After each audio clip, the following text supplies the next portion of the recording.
ওং নমঃ ভগবতে বাসুদেবায়। শ্রীমদ্ ভগবদ্ গীতা সপ্তম অধ্যায় বিজ্ঞান যোগ। হরে কৃষ্ণ। আজ আমরা বিজ্ঞান যোগের ৬ নম্বর শ্লোকটি শুনব। এতৎ যোনিনি ভূতানি সর্বাণি ইতি উপধারয় অহং কৃৎস্নস্য জগতা প্রভবঃ প্রলয়স্তথা। অনুবাদ: আমার এই উভয় প্রকৃতি থেকে জড় ও চেতন সব কিছু উৎপন্ন হয়েছে। অতএব নিশ্চিতভাবে জ্ঞাত হও যে আমি সমস্ত জগতের উৎপত্তি ও প্রলয়ের মূল কারণ।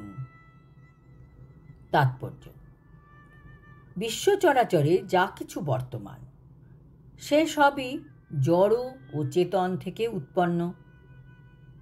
চেতন হচ্ছে সৃষ্টির আধার, আর জড় বস্তু হচ্ছে এই চেতনের দ্বারা সৃষ্ট। এমন নয় যে জড়ের বিবর্তনের প্রক্রিয়ায় কোনো এক পর্যায়ে চেতনের সৃষ্টি হয়েছে।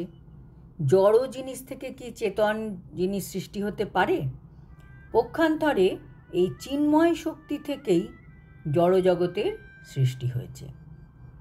আমাদের এই জড় দেহটিতে চিৎশক্তি বা আত্মা আছে বলেই এই দেহটির বিকাশ হয়। একটি শিশু ধীরে ধীরে বড় হয়, বালকে পরিণত হয়, তারপর সে যুবকে পরিণত হয়, কারণ ভগবানের উৎকৃষ্টা শক্তি আত্মা সেই দেহতে রয়েছে। ঠিক তেমনি এই বিরাট বিশ্বব্রহ্মাণ্ডেরও বিকাশ হয় পরমাত্মা বিষ্ণুর উপস্থিতির ফলে। তাই চেতন ও জড় যাদের সমন্বয়ের ফলে এই বিরাট বিশ্বব্রহ্মাণ্ডের প্রকাশ হয়, তারা হচ্ছেন মূলত ভগবানেরই দুটি শক্তি। সুতরাং ভগবানই সমস্ত সৃষ্টির মূল কারণ। ভগবানের অনুসদৃশ্য অংশ জীব একটি গগনচুম্বী অট্টালিকা বানাতে পারে, একটি বৃহৎ কারখানাও বানাতে পারে, অথবা একটা বড় শহর গড়ে তুলতে পারে, কিন্তু সে কখনো একটা বিশাল ব্রহ্মাণ্ড গড়তে পারবে না। এই বিশাল ব্রহ্মাণ্ডের পরম কারণ হচ্ছেন বৃহৎ আত্মা বা পরমাত্মা। আর পরম পুরুষ শ্রীকৃষ্ণ বৃহৎ ও ক্ষুদ্র উভয় আত্মারই কারণ। তাই তিনি সর্বকারণের মূল কারণ। এটি প্রতিপন্ন করে কঠোপনিষদে বলা হয়েছে নিত্যানাং চেতনশ্চেতনানাম। আজ এই পর্যন্ত।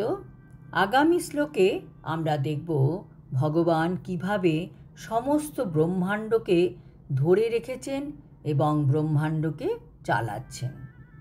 হরি ওম তৎসৎ। হরে কৃষ্ণ।